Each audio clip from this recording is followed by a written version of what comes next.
Hey, what's going on, guys? My name's Chopper.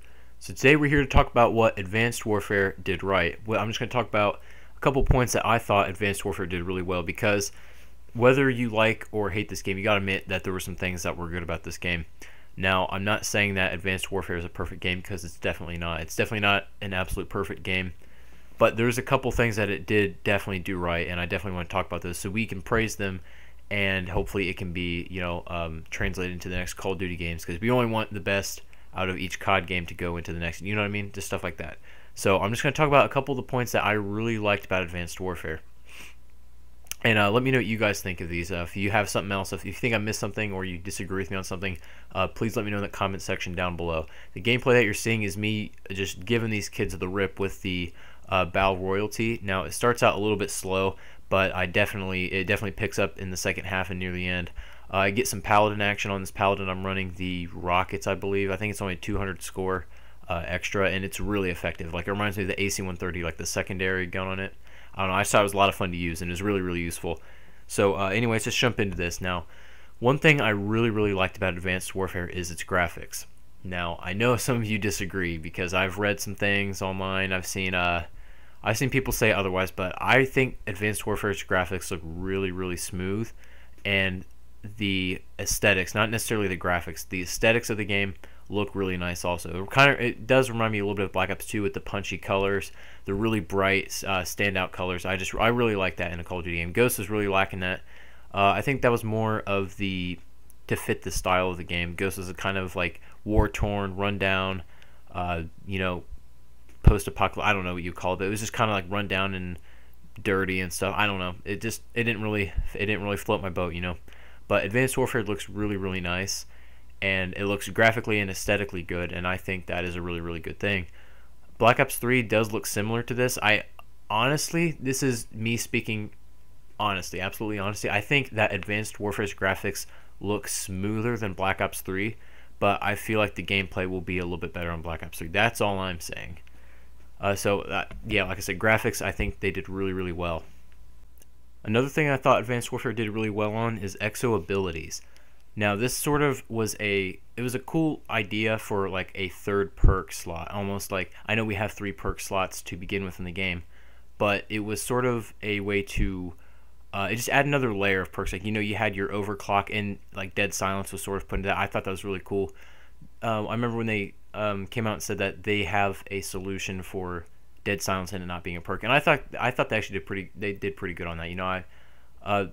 They were trying to work around it.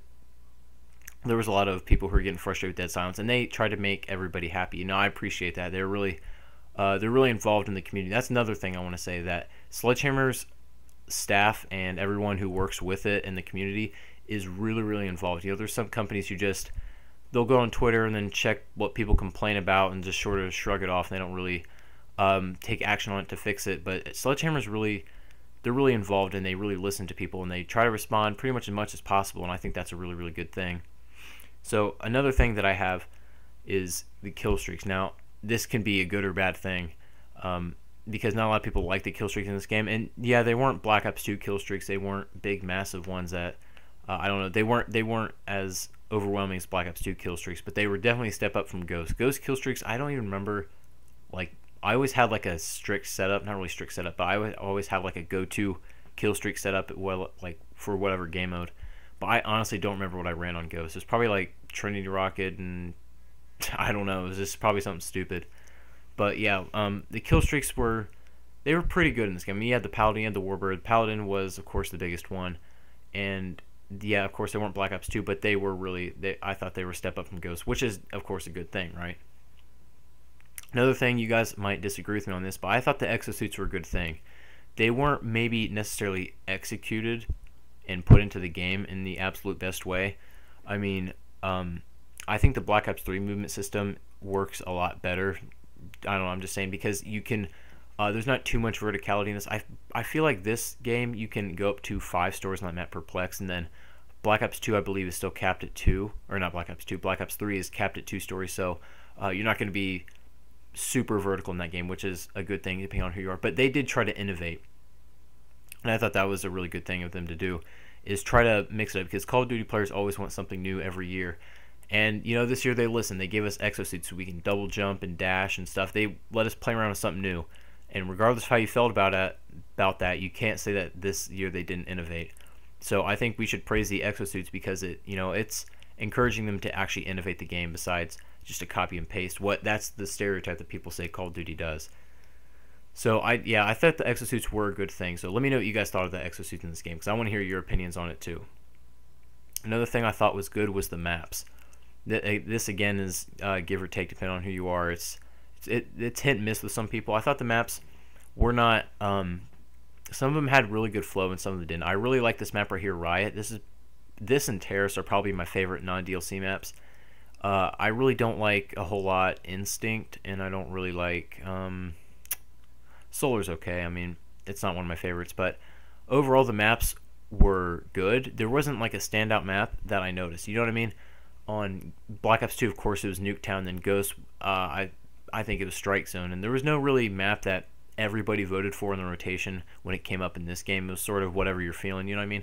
There wasn't really a standout map, which I thought was a little bit odd because that's usually in every Call of Duty game. But regardless, I thought the maps were actually pretty good in this game. Another thing that I have is, this is kind of leading from the exosuits, is the innovation. Like, they really tried to do something new. Not just the exosuits. They tried to, they redid the melee system with the punch, which I thought was a really neat addition. It really felt more satisfying when you got a kill with the melee than did Ghost. I mean, the Ghost thing, it was kind of cool, but once you're actually meleeing the guy, like, you're leaving yourself like prone for 1 to 2 seconds while you actually melee the guy, and that can get a little annoying. But yeah, they did try to innovate, throw some new stuff in there, like the Exo Abilities, like the Exo Suit, and new game modes. I really like Uplink. That's a really innovative game mode. And then the last thing I have is weapon variants, not to be confused with supply drops, which everybody, regardless of how you feel about supply drops, I really don't think they should have monetized them. That was all I'm saying. I knew that was coming from day one. I'll be like, you just wait. They're going to do it. Maybe not immediately, but they will do it. But the weapon variant system I thought was a good idea. The way I would have gone about it is, let's say if you want to get the Obsidian Steed, right, you need to get a certain amount of kills with the standard bow. And that, maybe not a certain amount of kills, maybe like how Black Ops 2 is, you need to get a certain amount of Merciless or Bloodthirsty or Ruthless, whatever, medals. Just do some really hard challenges to unlock those sweet weapons, because you're working towards something. You're not working to roll every couple minutes for a random award. You actually know what you're working towards, and you can challenge yourself to do that. I would have gone about it that way, but I thought the weapon variant system was a good idea. One thing I forgot to mention, I didn't plan on mentioning this, but I'm going to do it now because I just thought of it. I thought Exo Zombies I thought it was a good thing. It's definitely not Treyarch Zombies. It's not, I really don't think it's as fun as Treyarch Zombies, but like I said, it goes back to that innovation thing. They really tried to do something new, because they know we wanted zombies. After Ghost, we were craving a new zombies experience. They definitely tried to bring that to us, and they tried to innovate with the exosuits. They made it interesting. Exo Zombies was fun, I'll admit it. I actually had a little bit more fun on Exo Zombies than I did Extinction. That's just my personal preference. I know some people feel differently. Let me know what you guys thought of Exo Zombies. I just want to touch on that really quick, because I thought that was kind of a neat addition, but I also should have thought that they should have added that to the base game and not necessarily made it DLC. Now, the last thing that I have for you guys today is the character customization. Now, Advanced Warfare went all out on character customization. On Ghost, you had, I believe you could do like your helmet, your upper body, your lower body, and that's about it. You couldn't go down to like your shoes, your gloves, or whatever. Like, they actually went into detail in this, and that tied in with the supply drop and loot system, which is another topic.